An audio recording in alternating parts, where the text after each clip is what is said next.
Entonces, bueno, el título de la charla, como ya saben, es Traducción, Neurociencia y ChatGPT. Y bueno, el subtítulo este de cómo juegan los idiomas en la mente es una manera de hacerlo un poco más interesante. Eh, que es un poquito también a lo que me ocupo yo, ¿no? Mi investigación se trata de cómo funcionan los idiomas en la mente. Empecemos por cómo es que usamos varios idiomas. Cognitivamente, ¿cómo es que se organiza el lenguaje en sí en nuestra mente? Empecemos con uno solo, ¿sí? ¿Cómo funciona un idioma en el cerebro de una persona? Claramente tenemos que combinar muchas capacidades para hacer esto, ¿no? Empecemos por una oración muy simple. El gato está sobre la mesa. Esto requiere un aspecto muy importante de memoria. Por ejemplo, ¿qué quiere decir gato? ¿Qué quiere decir sobre? ¿Qué quiere decir mesa? Y si lo traducimos a la parte neuronal, al mundo neuronal, esto se lleva a cabo en lo que se llama el lóbulo temporal, que es la zona que se ocupa de la memoria en general y tiene un poco de especificación también para la parte lingüística. Pero en general, todo lo que sea memoria sucede en esa zona. Después tenemos que unificar esto, hacer un montón de cálculos, digamos, para convertir estas palabras sueltas en algo que tenga sentido junto, ¿no? Gato sobre mesa. A nivel de comprensión tenemos que lograr unir correctamente cada una de estas partes para que tenga sentido. A nivel producción tenemos que lograr conjugar verbos o ordenar la oración de una manera que tenga sentido. Todo esto es lo que podemos llamar unificación, que se lleva a cabo en una zona también específica del cerebro, que se llama, por lo general se llama la zona de Broca. Esto puede ser que hayan escuchado en algún momento que, por ejemplo, si alguien tiene un ACV o alguna disrupción neuronal en esa zona, suelen perder ciertas capacidades lingüísticas. Y esta zona de unificación es la que tradicionalmente se asocia con el lenguaje.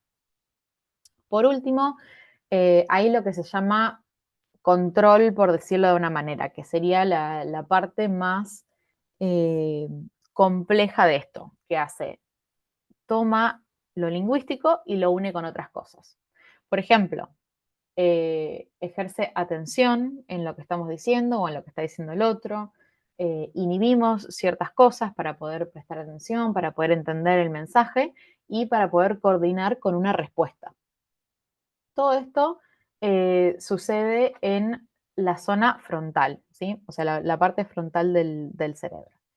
Em, con respecto al lenguaje, todas estas cosas interactúan constantemente. No es que de repente haces una cosa, se terminó, listo, va al próximo pedacito, bueno, listo, hacemos un poco de cálculo, próximo pedacito. No, esto está constantemente interactuando y sucede además a todos los niveles lingüísticos. O sea, a nivel fonológico están todas estas distintas partes, a nivel léxico están todas estas distintas partes que interactúan, a nivel semántico se involucran también todas estas partes y se conectan una con la otra. Entonces realmente es importante resaltar que por más que hablamos de zonas, es toda una red, es todo una interconexión muy, muy densa entre partes del cerebro para hacer este tipo de cálculos y poder generar lenguaje. Bien. Ahora, todo esto, genial, estamos hablando de un solo idioma, una sola persona. Ahora, ¿qué pasa si en vez de un idioma tenemos varios? Por ejemplo, una persona que habla castellano e inglés. Bien.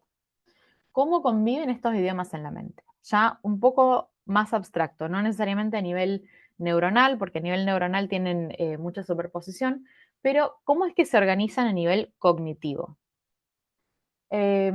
Vamos a arrancar aclarando que no está 100% claro, que hay varias hipótesis y todavía este es un área que recibe muchísima atención en la investigación porque estamos intentando entender cómo es que funcionan varios idiomas en la misma persona, digamos, cómo lo maneja. Hay tres teorías básicas o tres parámetros básicos que tenemos en cuenta. La primera teoría dice que hay dos sistemas totalmente separados y que para poder hablar tenés que 100% inhibir el otro sistema para que no se introduzca en tu habla. ¿Qué quiere decir esto? Si una persona sabe inglés y castellano, para hablar castellano tiene que inhibir en inglés y exaltar el castellano. Por el otro lado, si esa misma persona quiere hablar inglés, tiene que tapar el castellano para poder ocuparse del inglés. Bien. ¿Qué evidencia hay de esto? ¿Por qué hay gente que piensa esto? Bueno, uno de los aspectos que más se citan sobre esto es que es más fácil cambiar de tu primera lengua a tu segunda lengua que de tu segunda lengua a la primera. ¿Qué quiere decir esto? Estamos, por ejemplo, ahora hablando en castellano, si de repente alguien tiene que decir algo en inglés, le va a resultar más fácil que si estuviéramos hablando en inglés y tuviese que decir algo en castellano. Esto es por las diferencias en inhibición. Vamos a hacerlo un poco más gráfico, a ver si se entiende un poquito más. Supongamos que tenemos dos lenguas, el castellano y el inglés. El castellano es más grande, más fuerte, más predominante, es tu lengua materna. Y el inglés es una lengua secundaria que puedes saber muy bien, pero no tiene la fuerza y la dominancia, digamos, que tiene el castellano para vos. Cuando hablas castellano, ese inglés lo tenés que meter en un pozo, básicamente, que sería inhibirlo. Lo escondés. Si querés hablar castellano, perdón, si querés hablar inglés, tenés que hacer lo mismo con el castellano. Lo metés en un pozo. Ahora, cuando querés volver al otro idioma, tenés que sacarlo del pozo. Cuando el pozo es pequeño, como el del inglés, es más fácil volver a sacar el inglés y usarlo, que cuando el pozo es muy profundo, como el de castellano, tenés que hacer mucho más esfuerzo para poder volver a sacarlo y hablar en ese idioma. Bien, esta es la idea. Uno inhibe un idioma para poder utilizar el otro. Ahora, hay otra posibilidad, que es que los dos sistemas Perdón, tengo estén... una pregunta. Sí, decime, ¿Por el qué es pozo. más, sí, el pozo, ¿por qué es más profundo el pozo del castellano que del inglés? ¿Qué significa eso? Significa que el castellano naturalmente quiere salir del pozo más. O sea, digamos, si yo te digo, te muestro un montón de imágenes y te digo, nombralas en el idioma que quieras, lo más probable es que te aparezca primero el castellano.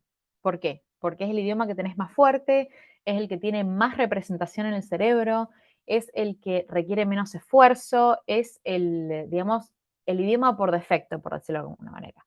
Entonces, para evitar eso que naturalmente queremos hacer, tenés que hacer más esfuerzo, como empujarlo más abajo. ¿Se entiende un poco? ¿Sí? O sea, es una combinación de que naturalmente es más fácil y que naturalmente se activa más y está más representado en el cerebro, por decirlo así. Ujú. ¿Sí? Bueno. Ok. Ahora tenemos la opción totalmente opuesta, ¿no? Que los dos sistemas están totalmente integrados y simplemente seleccionamos la palabra que necesitamos en cada momento. ¿Qué significa esto? Tenemos un montón de palabras, un montón de conocimientos, un montón de cosas en el cerebro y de repente queremos decir la palabra perro. Listo, activamos perro. Y el resto sigue ahí. Queremos decir hair, activamos hair y el resto sigue ahí. No tenemos que meter nada en ningún pozo, está todo junto, todo mezclado y todo convive. Bien, ¿qué evidencia hay de esto?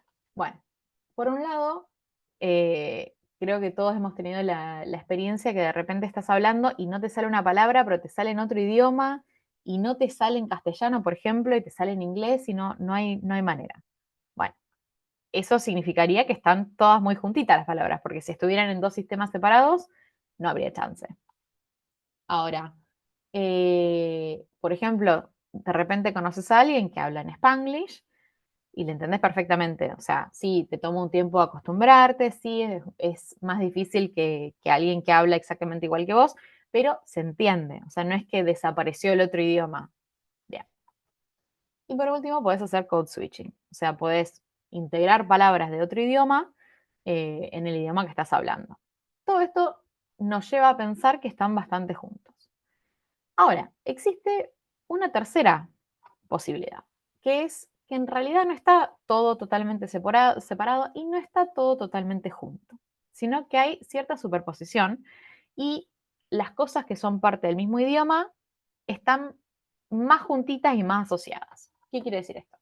Estás hablando, tenemos, como antes, todas las palabras, todos los conceptos, todas las cosas, todo mezclado. Pero estás hablando castellano, de repente se te activa más las palabras del castellano porque están como más asociadas entre sí. Si hablas inglés, te pasa lo mismo con el inglés. Se activan todas las palabras o conceptos asociados al inglés. Ahora, si estás hablando Spanglish, se te activa todo junto. O sea, tenemos opciones según qué es lo relevante en ese momento. Ahora, ¿qué evidencia de esto? Por ejemplo, usar palabras que son parecidas en ambos idiomas es más fácil que usar palabras que son distintas. O sea, decir planta te sale más fácil que decir perro. ¿Por qué? Porque la traducción es más similar. Entonces, se activan más, están más, son más amiguitas las palabras, por decirlo de cierta forma. Después hay lo que se llama priming. Por ejemplo, si yo te digo, she gave him the book, es bastante común que en la próxima oración la persona siga la misma estructura, por más que sea otro idioma. Entonces, es común que alguien diga, por ejemplo, ella pidió a él la caja, que en realidad suena un poquito raro. Lo óptimo sería decir, ella le pidió la caja. Pero como tenemos la estructura del inglés que acabamos de escuchar, es común que la gente adopte esa misma estructura en vez de usar la más óptima en el otro idioma. También pasan cosas a nivel fonético. Por ejemplo, cuando uno hace un code switch, es normal que la palabra que venga después tenga elementos de la otra lengua. Por ejemplo, voy a llamar a my bro para ver si quiere ir al cine. Esa P tiende a ser plosive, como el inglés, aunque el castellano no tenga esa característica, suele absorber las características del otro idioma porque nos cuesta cambiar. Todo esto nos lleva a pensar que están cerca, pero no uno arriba del otro, porque es muy raro que alguien se equivoque de idioma. O sea, puede pasar que solo te salga la palabra en otro idioma, pero sabes que la estás diciendo en otro idioma. No es que sin querer dijiste una palabra que no tiene nada que ver. Es muy raro eso. Bien, entonces, nos quedaríamos, yo personalmente adhiero a la idea que tenemos dos sistemas parcialmente superpuestos. Ahora, ¿por qué es más difícil traducir que usar un solo idioma si están parcialmente superpuestos? ¿Verdad? Es decir, ¿qué tiene de especial la traducción por sobre un uso natural de la lengua? Bien. Para empezar, los conceptos o palabras o la gramática entre idiomas se relacionan, pero no tienen una relación uno a uno. Es decir, por ejemplo, hay palabras que no tienen una traducción directa entre dos idiomas, como serendipity, no hay una traducción perfecta, exacta en castellano. También tenés palabras que tienen varias traducciones, que a su vez, si las volvés a traducir al idioma original, pueden tener otras traducciones más óptimas. Es decir, no hay una relación uno a uno entre los idiomas. Estoy usando ejemplos de inglés-castellano, pero naturalmente esto pasa con todos los idiomas. Bien. Lo mismo con las estructuras gramaticales. En inglés dirías, she went grocery shopping, no hay nada especial de esa oración, pero si en castellano uno dice, ella fue al supermercado, es como que estás enfatizando el sujeto, porque naturalmente ese sujeto tendría que ser tácito. Entonces, hay un montón de aspectos que no son uno a uno entre los idiomas. Esto, para una pobre computadorcita de los años 90, era un gran problema. Entonces, ¿cómo solucionó el problema de la traducción la tecnología? Solucionó hasta cierto punto. ¿Cómo, digamos, cómo trata el problema? Vamos a hacer un pequeño viaje en el tiempo desde Google Translate hasta ChatGPT. Google Translate no de hoy, Google Translate del 2006 creo que es que salió. Les aviso que esta no es mi área de investigación, no soy una experta en el tema, pero simplemente les quiero dar una idea general de cuál es la lógica de estos sistemas. Antes que pase eso, ¿alguien tiene alguna pregunta que quiera hacer ya de la primera parte o sigo y me preguntan al final? No, viene Todo todo bien muy por ahora. claro. Sí, Genial, perfecto, gracias. buenísimo. Entonces sigo. Acá tengo una imagen claramente robada, pero pongo abajo de dónde la robé, así que todo bien. Pero básicamente esto es para mostrar que a través de los años han pasado distintas etapas el machine translation, o sea, la traducción automática o computarizada. Arranca desde algo muy basado en las reglas y llegamos a basado en estadística, que ahora voy a explicar qué significa esto. Entramos en las redes neuronales y ahora, digamos, después de la flecha hacia la derecha, están lo que se llaman los transformers, o sea, Generative Machine Translation, que es un poco más que Neural Machine Translation, tiene como otros elementos. Y ahora voy a explicar un poquito qué es cada cosa, muy simplemente. Rule-Based Machine Translation es como si uno tuviera un diccionario bilingüe y un montón de reglas. Ahora, esto claramente no es muy óptimo porque hay demasiadas reglas, demasiadas excepciones y demasiadas cosas que se refieren a la relación entre dos idiomas. Entonces, este approach, digamos, se usó durante mucho tiempo, pero se dejó de lado una vez que las computadoras tenían la fuerza, entre comillas, de hacer cosas un poco más complejas. Y ahí es cuando surge lo que se llama Statistical Machine Translation, que es entrenar un modelo usando un montón de traducciones. Entonces vos tenés parejas de oraciones o textos o cosas por el estilo que vos emparejás y le enseñás cómo se relacionan estos dos. Le das a la máquina estas traducciones, la máquina intenta reproducirlo y, entre comillas, aprende cómo se relacionan estos dos idiomas. Ahora, esto básicamente está basado de manera probabilística, o sea, vos pones la palabra casa, qué probabilidad es que sea house versus otra cosa. Y es específico para cada par de idiomas. En esa época, cuando empezó, esto lo usaba Google Translate, creo que era eso, alrededor del 2006, cuando aparece, lo que hacía era traducir entre los idiomas que tenía más ejemplares, como por ejemplo, por lo general pasaba por el inglés. Entonces, si vos querías traducir de español a hindi, tenías que pasar por el inglés primero, o sea, español a inglés, y después de inglés a hindi. Porque este approach necesita mucho material de traducción y hay pocas traducciones entre ciertos pares de idiomas. De ahí pasamos a lo que se llama el Neural Machine Translation, que es similar a esta idea de cuán probable es que la traducción de casa sea house, excepto que tiene un montón de capas, que es un poco lo que hablaba yo al principio de lo que hace el cerebro, por eso se llama neuronal. El cerebro lo que hace es, tiene ciertos lugares que hacen cosas, las neuronas hablan entre sí, hablan con las distintas zonas, vuelven a hablarse y así sucesivamente en toda una red bastante compleja. Y esto lo que hace es usar un sistema que se llama sequence to sequence o sec to sec, que básicamente vos le das una secuencia que puede ser de cualquier cosa. O sea, puede ser palabras, puede ser fonemas, puede ser letras, puede ser lo que sea. Y te devuelve otra secuencia según lo que aprendió, que son las relaciones entre las cosas. Bien. Gráficamente es una cosa así. Suelen tener un elemento atencional en el medio que lo que hace es tomar la información de no solo la palabra que estás traduciendo, sino las que están alrededor de eso, para decidir cuál es la palabra más probable que vaya en esa ubicación, en esa oración. Bien. Esto es lo que usan, por ejemplo, Google Translate ahora y DeepL, que es otro sistema, yo no sé bien qué es lo que se usa en Argentina, pero acá, por ejemplo, usamos bastante DeepL para traducir porque es un poquito mejor que Google Translate. Perdón, sí, te Después, interrumpo. sí, decime. Te Sí, interrumpo. sí. DeepL en general lo usamos más para textos especializados, especialmente cuando tienen que ver con textos oficiales y de legislación o también de textos técnicos, porque está entrenado con más textos técnicos que el Google. En general el Google está entrenado con cualquier tipo de texto, entonces por ahí te tira cosas que pueden no ser específicas de un campo, mientras que DeepL tiene más entrenamiento específico, digamos. Sí.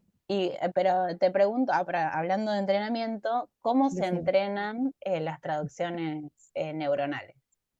Ok. Hay varias maneras. Digamos que hay 3 categorías básicas. Está lo que es supervisado, no supervisado y lo que se llama reinforcement learning, que no sé cómo se llama en castellano. Supervisada es lo más fácil de entender. Básicamente vos le decís al sistema, le das un montón de, ponele fotos de animales. Y vos le decís, este es un perro, este es un gato, este es un oso. El sistema desglosa esto en un montón de parámetros y en un montón de cosas, toma la imagen, la pone en un montón de pedacitos y te dice, creo que esta imagen es un oso. Y vos le decís sí o no, ¿sí? Porque sabe cuál es la respuesta correcta. Una vez que lo entrenas, ya después lo podés ampliar a otros ejemplares. O sea, le puedes mostrar fotos de perros, gatos y osos que no haya visto. Pero arrancamos diciéndole, esta es la respuesta correcta.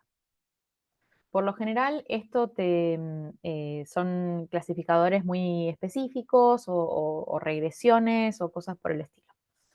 Después tenemos lo que es unsupervised, o sea, no supervisado. Lo que es no supervisado es un poco distinto, es un poco más difícil de entender a veces. Lo que hace el unsupervised learning es tratar de encontrar relaciones ocultas, por decirlo de alguna manera, relaciones entre las cosas que le diste.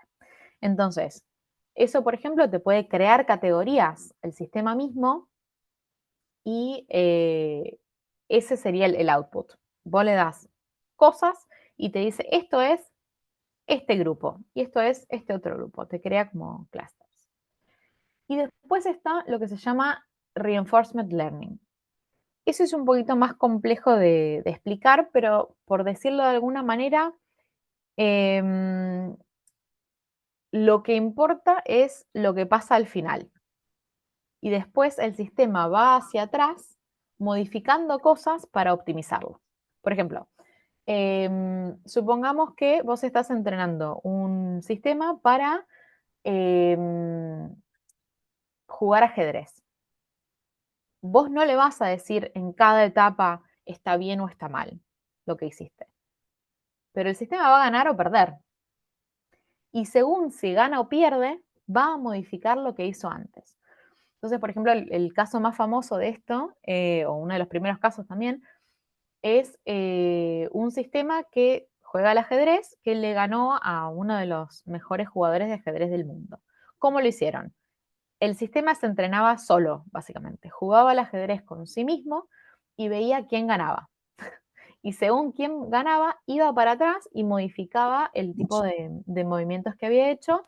Y no solo los movimientos en sí, sino que la relación entre un movimiento y el otro, cuál tiene más valor, cuál es mejor que elija y funciona de esa manera. ¿Se entiende más o menos? Sí, bien. Sí, Básicamente sí. le tenés que dar un montón de información y dejarlo que calcule cosas durante mucho tiempo. En realidad, entrenar estas cosas es muy simple. Podés bajarte, por ejemplo, códigos de Python que te entrenan lo que quieras. Lo que pasa es que es muy costoso. Especialmente para que funcione muy bien necesitas muchísimos datos.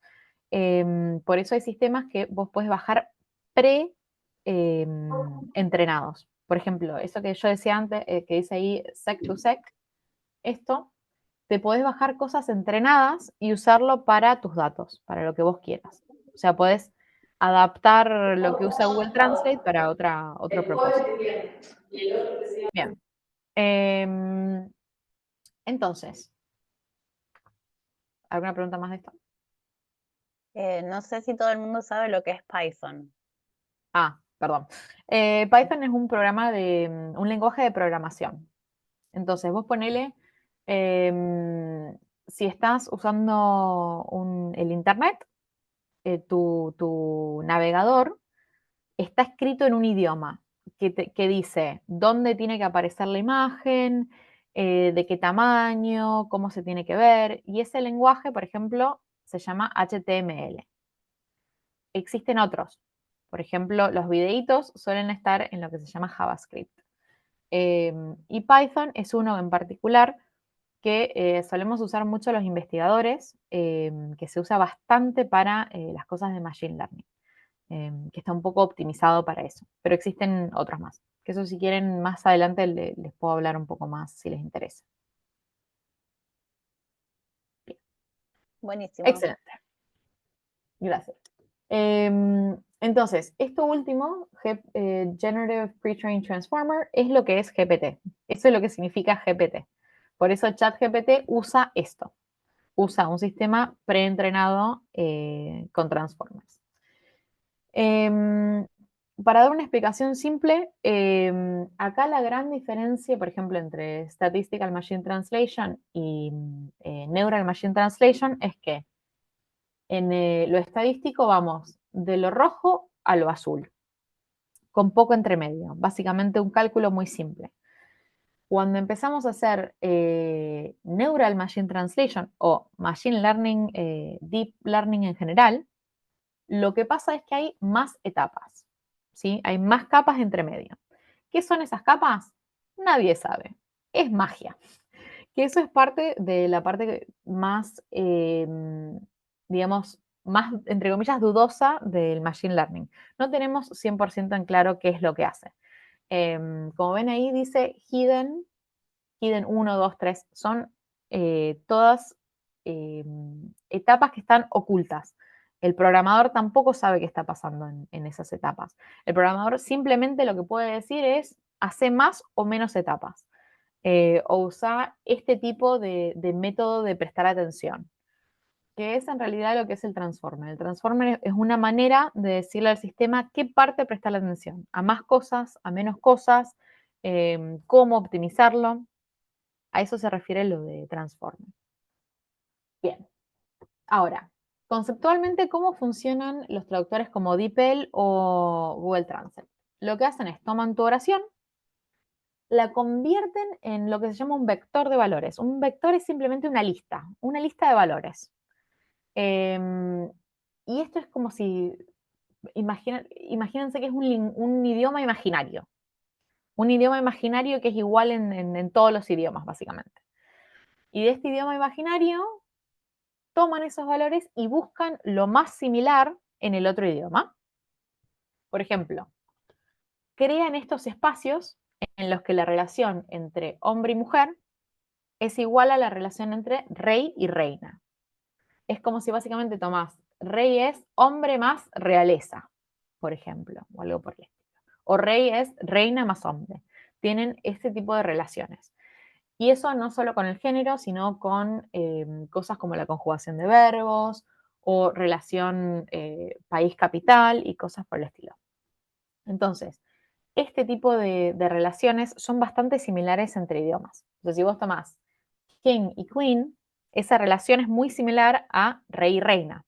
Entonces, lo que hace el sistema es encontrar king cuando vos le das rey. Bien. Es un poco complejo, pero esto es más o menos la idea de qué es lo que hacen estos sistemas.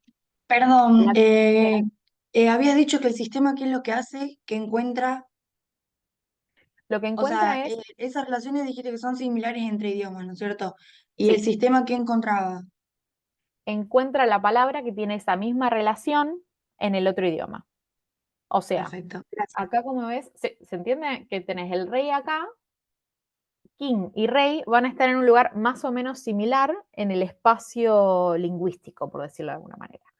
Entonces busca esa palabra que está más cerca en el otro idioma. ¿Se Claro, entiende más o disculpa que menos? interrumpa, sería como que busca la palabra a través de un sistema de similitudes entre los dos idiomas, digamos. Claro, pero no es entre los idiomas la similitud. Es como que Claro, te sino pone en un el idioma idioma, arriba. claro, Exacto. en el El idioma espacio que imaginario. ocupa dentro del idioma. Sí, Perfecto. Gracias. eso, exacto. Sí, sí, sí. En realidad, esto es una sobresimplificación. Si miramos el gráfico que está acá a la derecha es un poco más parecido a cómo se ven las palabras. Están como desglosadas en un montón de elementos distintos que se relacionan entre sí en un espacio multidimensional. Es como más complejo. Pero básicamente lo que les quería decir es eso. Se mantienen estas relaciones dentro de cada idioma. Entonces, cuando lo pasás a este idioma imaginario y del idioma imaginario al otro, podés encontrar dentro de este mapa dónde está la palabra más cercana a lo que tenías originalmente, más o menos. Ahora, ChatGPT o los GPT en general funcionan un poco distinto. Entonces, voy a tratar de explicarlo con un ejemplo. Digamos que Julia y yo estamos hablando. Y Julia me pregunta, ¿qué hiciste este fin de semana? Ustedes no nos conocen personalmente, no saben qué es posible que hayamos hecho, pero la gente normalmente la pregunta de qué hiciste este fin de semana la empieza con este fin de semana. Eso es lo más probable. Y este fin de semana, y la gente normalmente hace cosas, lo próximo que venga va a ser probablemente un verbo, y la gente normalmente hace algo social, salir. Entonces este fin de semana salí. Después de salir, normalmente tenés algún tipo de complemento. Salí con alguien, salí a algún lado. Lo más probable es que venga una preposición. Entonces salí con. ¿Salí con quién? Salí con amigos. Bien. Y la gente normalmente hace más de una cosa. Salí con amigos y somos todos adultos. El fin de semana es el momento en que uno puede hacer las cosas de la casa. ¿Qué hice? Y limpié. ¿Qué hice? Limpié la casa. Así es como ChatGPT funciona. Va. Si la pregunta era ¿qué hiciste este fin de semana? Lo más probable es que empiece con este fin de semana. La respuesta. Y va buscando un verbo, un complemento y cosas por el estilo.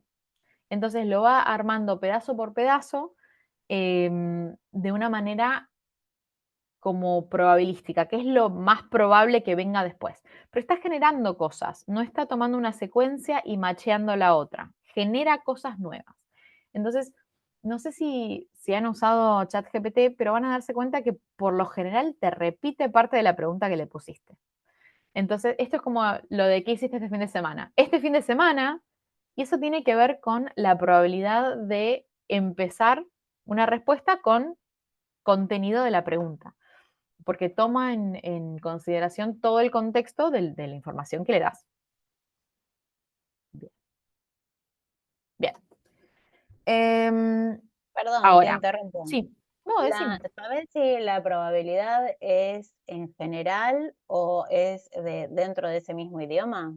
Por ejemplo, en español es más probable que yo no repita la pregunta y en inglés es más probable que yo sí repita la pregunta cuando te contesto. Bueno, ahí tenés dos cosas. Uno, depende un montón de cómo está entrenado el sistema. ChatGPT, uno de los problemas más grandes que tiene es que está basado en el Internet. El Internet es predominantemente anglo. Entonces, no solo en cuanto a la parte, digamos, lingüística, sino a la parte cultural, se va a basar muchísimo en el mundo anglo, porque es lo que más tiene.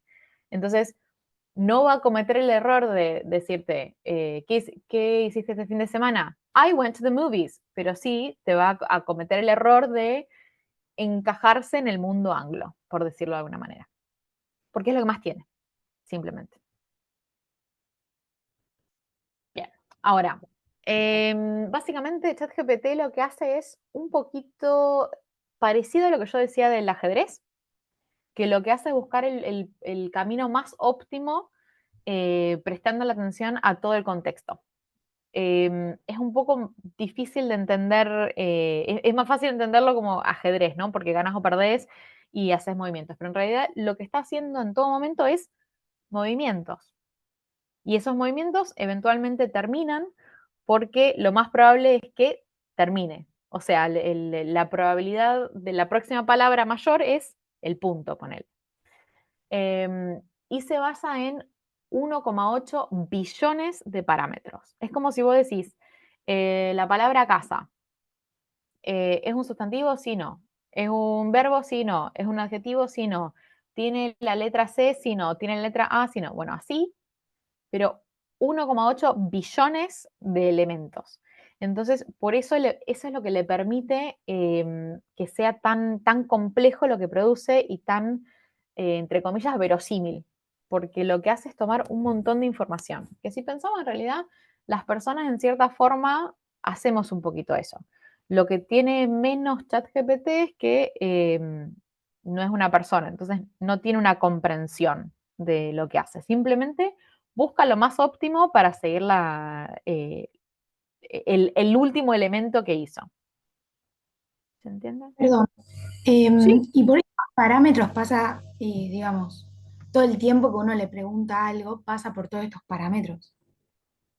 Claro, Como- dos cosas. Primero, lo que hace es vos le decís algo y lo convierte en un elemento con todos estos parámetros. Una vez que lo convierte en ese elemento con todos esos parámetros, con 1,8 billones de parámetros, lo que hace es traducirlo a todos esos, lo que decíamos las capas o layers entre medio, lo pasa por todas esas etapas, que suelen ser, la verdad que lo tendría que haber buscado, pero son varios miles de etapas. Entonces pasa por todas esas etapas, recalcula un montón de veces hasta producir una respuesta. Por eso a veces ChatGPT tarda un rato en responderte y te responde palabra por palabra. Eso en realidad está gastando un montón de energía. Por ejemplo, una de las críticas que se tiene más grande a estos sistemas es que es terrible para el medio ambiente, porque está gastando muchísima energía para calcular todo esto. Vos imaginate qué pasa. 1,8 billones de parámetros por 1000 etapas distintas es una cantidad de cálculo increíble, o sea, es infernal. Claro, aparte Entonces sí, sería por respuesta, digamos, que pasa por todo esto por cada respuesta y todo, claro, y aparte muchos usuarios lo usan a la vez. Entonces, claro, tiene mucho gasto. claro, Gracias. es infernal. O sea, para cada individuo, o sea, cada vez que vos le haces una pregunta es un gasto enorme, enorme, enorme de electricidad. Bueno, bien. ¿Alguna pregunta más? Bien. Ahora, ¿qué es lo que no hace tan bien DeepL? Volviendo a estos sistemas un poquito menos sofisticados que ChatGPT. No sabe reglas, no sabe reglas gramaticales y por ende tampoco excepciones. Depende de qué información tiene y no, de áreas especializadas, por ejemplo. Eso es un poco lo que decía Juli, que DeepL es un poquito mejor con ciertas cosas especializadas, pero en general, no es que vos vas parte por parte y le decís, no, ahora va a ser un texto jurídico, no, ahora va a ser un texto biológico, no, ahora va a ser tal cosa. Entonces, y además tiene poca información de cada una de estas cosas. Y es más, si vos empezás a usar ChatGPT, que es mucho más avanzado que esto, para hacer este tipo de cosas, ponerle preguntar de ciencias, de investigación y cosas por el estilo, también tiene muchísima dificultad para hacerlo, porque no tiene suficientes recursos de eso. Bueno, DeepL tampoco entiende de dialectos. No sabe de convenciones ni contextos culturales. Entonces vos le das una traducción, le des una oración, le decís que te traduzca y te da directamente lo mismo. Si vos le decís pesa 20 libras, te va a decir 20 libras. No te lo va a traducir a kilos, por ejemplo, que sería algo más apropiado para la gente de una cultura distinta. Ahora, ¿por qué ChatGPT funciona un poco mejor? Porque ChatGPT, por ejemplo, le puedes decir de dialectos, hasta cierto punto le puedes decir, bueno, escribime este texto para un profesor universitario o para mi prima, cosas por el estilo. Ahora, eso es porque justamente tiene en cuenta más parámetros, más contexto y está entrenado un poquito distinto, pero es muchísimo, muchísimo, muchísimo más complejo para ser un poquito mejor. Y también eso, permite agregar contexto. O sea, vos te da un output, vos le decís, no, quiero que me lo hagas en dialecto rioplatense. Entonces puede ir y reajustar para eso. Que por ahí DeepL no puede. Bien. Ahora, ¿qué hace mal ChatGPT? ¿Qué es lo que no le sale tan bien? Primero, depende 100% de la información que le pongas. Entonces, como decíamos antes, no tiene mucha información de ciertas culturas, ciertos lugares. y por ende va a estar muy tendenciado hacia lo que más conoce, porque es lo que más pesa. Hay mucho trabajo que se está haciendo para poder optimizar esto, para poder darle más peso por más que haya menos ejemplares, pero la realidad es que va a estar siempre tendenciado hacia el mundo anglo, que es lo que más tiene. Tampoco tiene tanto vocabulario especializado y le cuesta un poco saber qué es lo especializado y qué no. Hasta cierto punto te puede dar, puede aproximar, pero no es al nivel de una persona que sabe del tema, por ejemplo. También necesita más información explícita. Tenés que volver y decirle, no, quiero con tal dialecto, no, quiero para tal gente, no, quiero que sea de esta longitud. Y llega un punto que si le das demasiado contexto, se rompe, porque tiene un límite de cuánta atención puede prestar, digamos, por decirlo de alguna manera. No se adapta a las culturas correspondientes, tiene hasta cierto punto entiende, pero no 100% por todas las razones anteriores. Bien, ahora la parte quizás más interesante, ¿por qué un traductor lo hace mejor? ¿No? Porque una persona que traduce lo va a hacer mejor. Primero, el traductor está entendiendo el texto, que ninguno de estos sistemas entiende. No hay una comprensión. Todo lo que hace es tomar el texto y desglosarlo bueno, desmenuzarlo, por decirlo de alguna manera, en un montón de parámetros, pero no hay una comprensión ahí. Es todo cambiar de una forma a otra. La persona también puede seleccionar la información que sabe que es relevante. Por ejemplo, si vos vas a traducir un texto, sabés quién va a leer ese texto. Gente que conoce la otra cultura o gente que no conoce la otra cultura. Gente que sabe un poquito del idioma original o gente que no. Y todo eso afecta qué es lo que hace que una traducción sea óptima. Estos sistemas no lo saben, no están especializados a ese nivel. Pero también es verdad que toma mucho trabajo y práctica superar muchos de estos instintos que hablábamos al principio.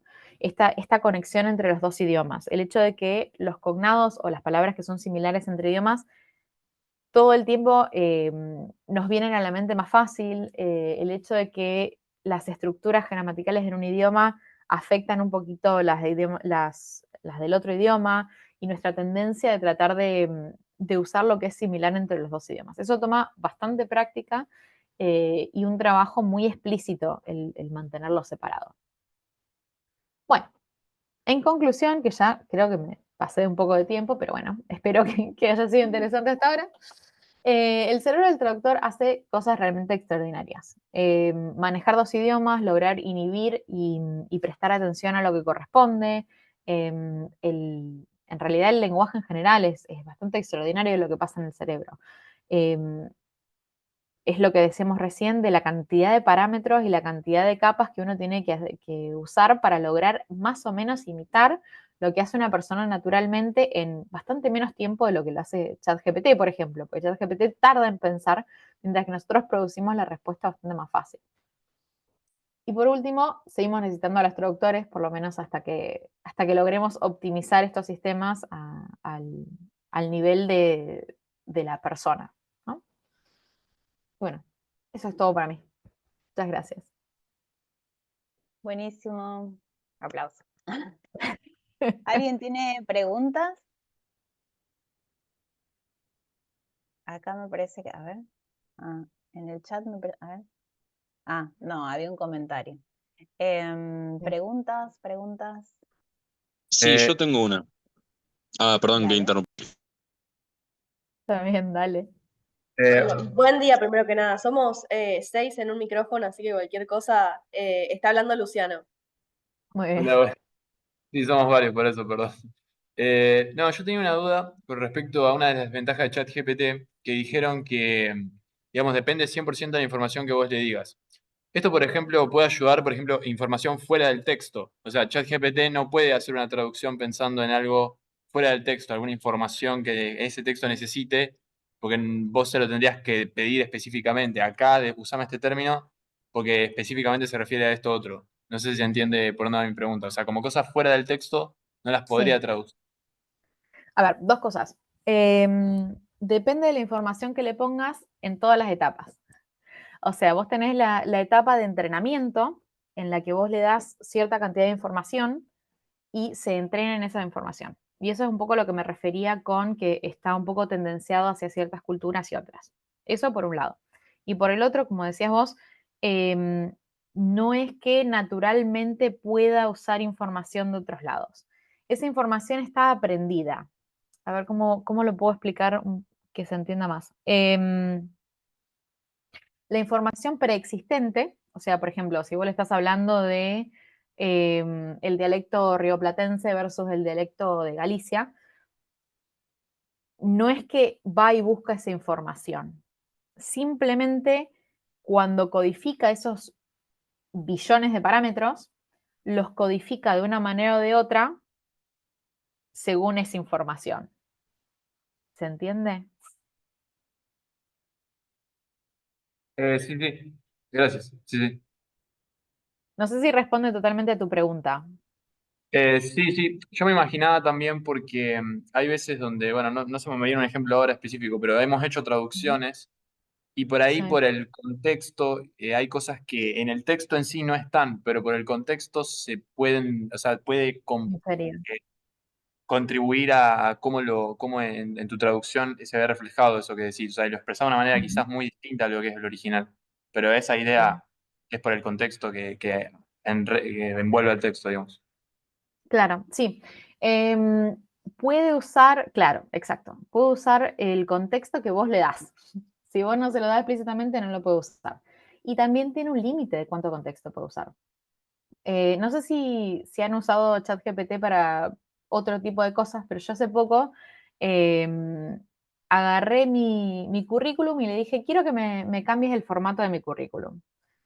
Y arrancó la primera página genial, la segunda página mediocre y la tercera se destroza.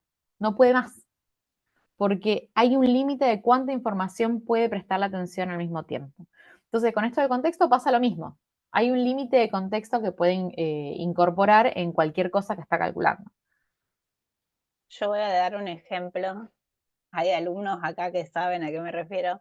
En el parcial de mi materia hay gente que usó ChatGPT para contestar muchas preguntas que yo les hacía sobre una traducción y un texto fuente, y le dijeron a ChatGPT que fuera a investigar el medio de comunicación en el que estaban publicados tanto el texto fuente como el texto meta. Cuando le dieron esta información, ChatGPT dijo, el texto meta está en inglés, por lo tanto llega a todo el mundo porque todo el mundo habla inglés.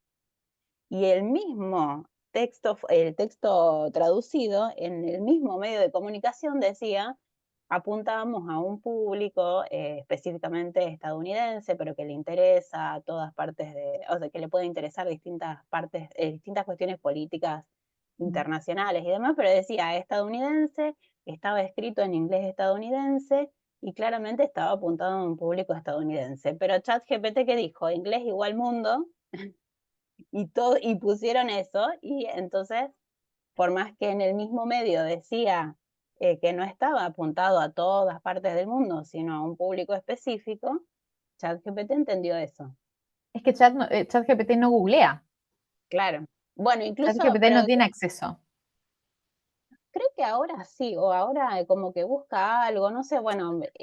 Algunas cosas de verificación puede hacer, pero eso lo han hecho en un intento de que alucine menos. Pero ChatGPT, pues no le puedes preguntar, ay, ¿me buscas cuándo se fundó tal cosa? Puede ser que te dé un año aproximado o quizás hasta correcto, pero lo está estimando, está deduciendo, dado todo el resto de las cosas que sabe, cuál debe haber sido el año de fundación. Pero la realidad es que no googlea. Hay de estas cosas que han intentado mejorarlo y eso, pero no googlea. Entonces, hay Bueno, yo le tantos pregunté, medios, claro, hay una vez tantos le medios que pregunté, dicen, sí, perdón. Sí. una vez le pregunté cuántos presidentes no católicos tuvo Argentina, y me dijo, Ujú. Macri era judío. Claro. Bueno, y no fue, claro, después yo pensé que había sido una alucinación, pero después me explicaron que no, que como Macri tenía un ministro que era rabino y en muchos contextos aparecían temas vinculados con la comunidad judía y Macri, entendió que era judío. O sea, dijo, bueno, probablemente sea judío porque está por todos lados hablando de la gente judía. Y entonces me dijo Macri era judío. Claro, porque en realidad no hay una comprensión ahí. Hay una coaparición de temas o de palabras o de cosas. Entonces no sabe ChatGPT la relación. Es como lo que decíamos de rey y reina. No sabe de, por ejemplo, qué significa ser mujer. Lo que entiende es, esta es la relación. Suelen estar juntos. Suelen ocurrir en estos entornos y cosas. Entonces le da lo que dice el contexto. No es que haya una comprensión ahí, per se. ¿Hay cierto aspecto probabilístico también? Y es todo probabilístico. En el fondo No es así. No es una probabilidad directa. Claro. Pero sí, la similitud entre cosas es una cuestión probabilística. ¿Y tiene Acá base de tenemos una datos? pregunta. Ah, ¿O perdón. se basa completamente en probabilidades? Tiene una base de datos. Sí, bueno. A ver, Yo lo he esto va en usado etapas. y por ahí como hay veces que también tiran medio algunos cortes y te dice, mi base de datos llega hasta tal año. Sí. Es Entonces una yo había mentira. interpretado y dije, bueno, Porque, Ari, pero claro, claro. A lo que se refiere con base de datos no es que vos le decís, ¿en qué año se fundó Pirin Pin Pin? Y te googlea o te busca en su base de datos. No. La base de datos lo que hace, lo que hicieron es le dieron todos estos datos y con eso entrenaron el programa. Lo que significa entrenar es crear todos estos parámetros para cada una de las palabras o cada uno de los posibles inputs. Entonces, no es una base de datos tradicional en el sentido de que uno dice, yo busco en esta base de datos y te traigo de esta base de datos. No, es la base de datos que se usó para entrenarlo. Por eso es más viejo, porque en realidad ChatGPT sigue creciendo y ¿cómo se dice? Aprendiendo, pero no se le incorporan datos nuevos porque, o sea, se incorporan relaciones entre datos, pero no base de datos nuevos. Eso se usó para el entrenamiento inicial y ya está, porque ese entrenamiento inicial yo no sé cuántos meses o años tardó de cálculo sin parar, porque es una bestialidad de información. No sé si eso responde a la pregunta, espero que sí. ¿y qué diferencia tiene Acá con ten- los otros motores que salieron después como Copilot? ¿Es lo mismo? Es muy difícil responder esa pregunta porque OpenAI, al revés de lo que sugiere su nombre, se rehúsa a decir cómo creó ChatGPT. Entonces, hay pedacitos como la parte de alto nivel, digamos, sabemos que es recursivo, que es, ¿cómo se dice?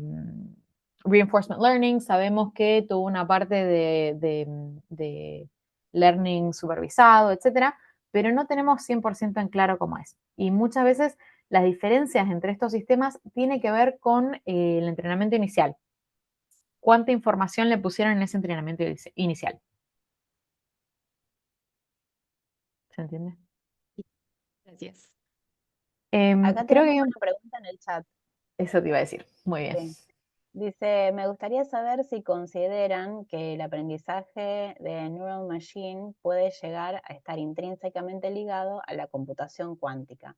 Es decir, el hombre al adquirir idiomas, más de uno, que no sea la lengua materna, que es el modelo clásico, por ejemplo, de significado significante, podría llegar a tener un futuro no tan lejano, podría llegar en un futuro no tan lejano a tener un desarrollo de estos vacíos inexplorados como tienen los sistemas de traducción de manera natural.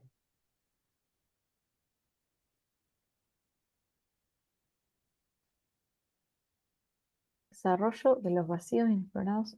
No termino de entender muy bien la pregunta. Em,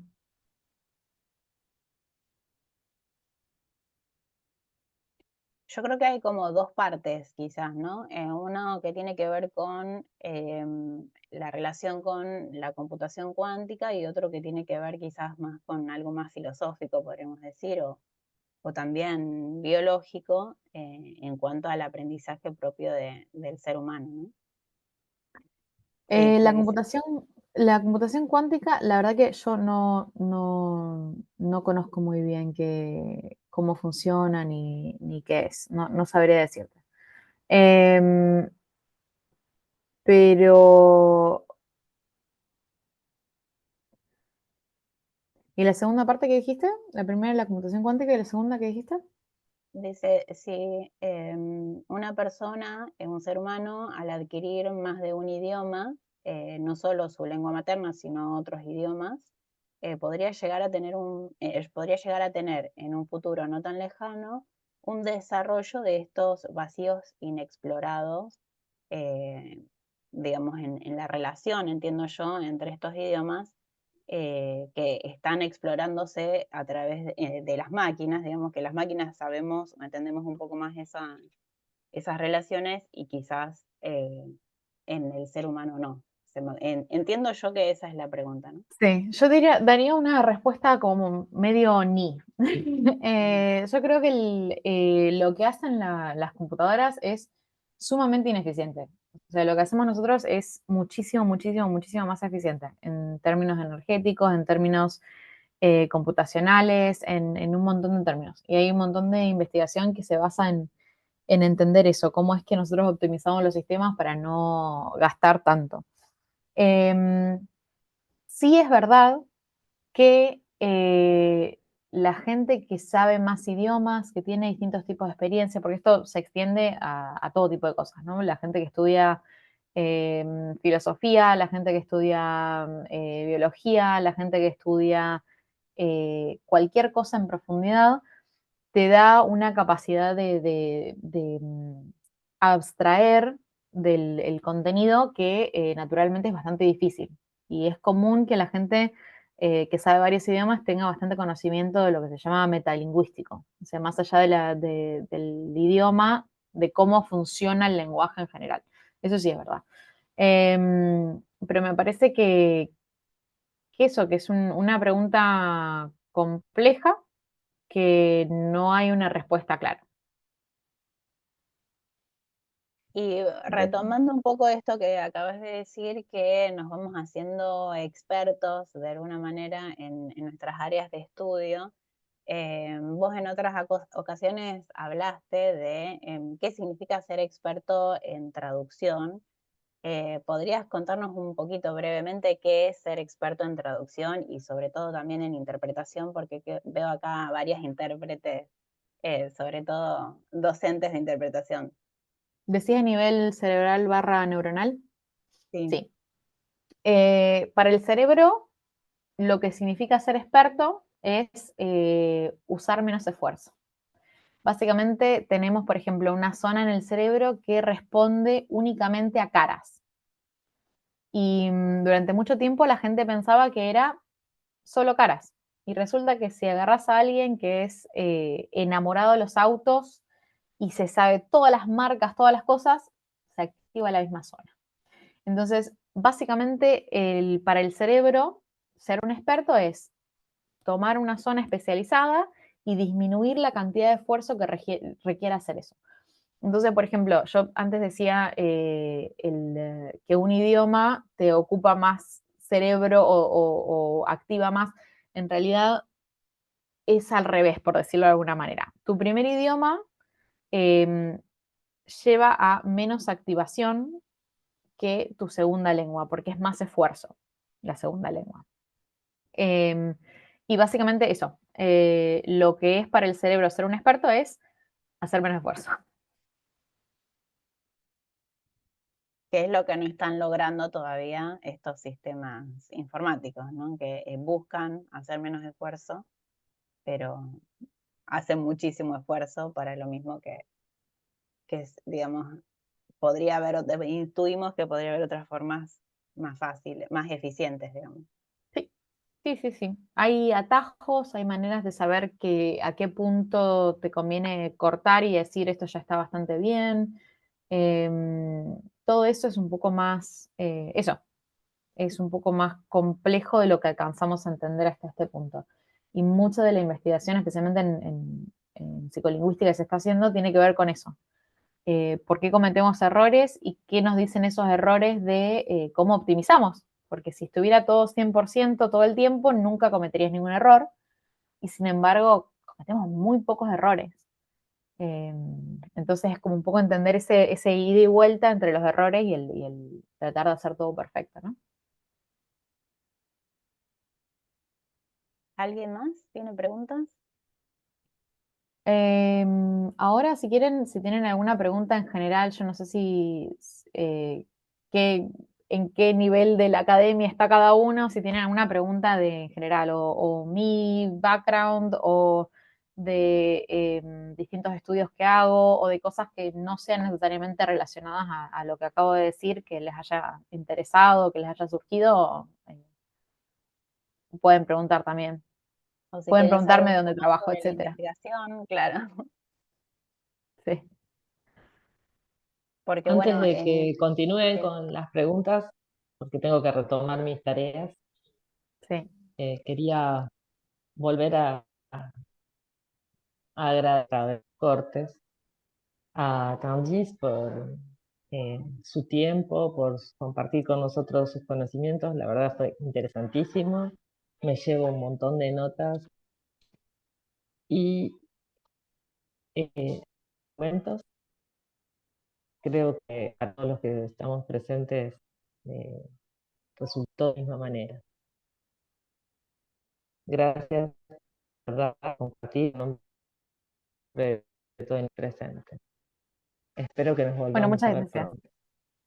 Sí, Y a Julia igualmente. por la idea, la iniciativa. Gracias. Bueno, muchas gracias también por el espacio. No es muy frecuente que uno tiene la posibilidad de hablar con gente de distintas áreas y aprender un poquito también sobre otras perspectivas y otras inquietudes que tiene la gente fuera de los que estamos todos haciendo lo mismo acá sentados en la misma oficina. Así que muchas gracias. Al contrario, a vos. Bueno, puede ser que se repita entonces. Me parece bien. Chao. Saludos a todos. Chao, muchas gracias. Chau, chau. Bueno, yo creo que si no hay más preguntas, podemos ir cerrando. No sé si alguien por ahí tiene algún problema de conexión y quiere escribirlo en el chat, pero si no, vamos dando por terminada la charla. Muchas gracias a todas las personas que asistieron. Quiero comentar que la gente que estaban varias personas conectadas desde desde la misma cuenta, si después quieren avisar en secretaría para que les hagan un certificado a cada uno, porque yo solo tomé asistencia de la gente que está en el listado, digamos, de participantes. Entonces, si hay gente que por ahí estuvo y no aparece su nombre, coméntenles también a los secretarios para que les den el certificado. Bueno, Y ahí por último, vemos. si me quieren escribir, les puedo poner mi dirección de mail, o si me googlean, soy bastante googleable porque tengo un nombre raro. Pueden también escribirme si tienen más preguntas o cosas en general que quieran saber. Buenísimo, ahí está en el Bueno, chat. Candice puso que- un placer, qué lindo que, ay, no, me sumo, yo soy profe, me sumo al agradecimiento de Eugenia y la verdad es que me encantó la charla, me pareció muy, muy rica, muy, muy interesante. Así que bueno, ojalá te podamos seguir escuchando en otras oportunidades. Gracias, Juli, por la idea también. Gracias a ustedes por participar y bueno, espero que esto, como vos decís, sea el principio de también muchas otras inquietudes, otras preguntas que podamos ir trabajando en conjunto. Bueno, terminamos acá entonces. Muchas gracias. Nos vemos. Chau, Chao. chau. Gracias, hasta luego. Gracias. Chau. Gracias, Nos adiós. Adiós. ¿Querés cortar acá? Voy a cortar el...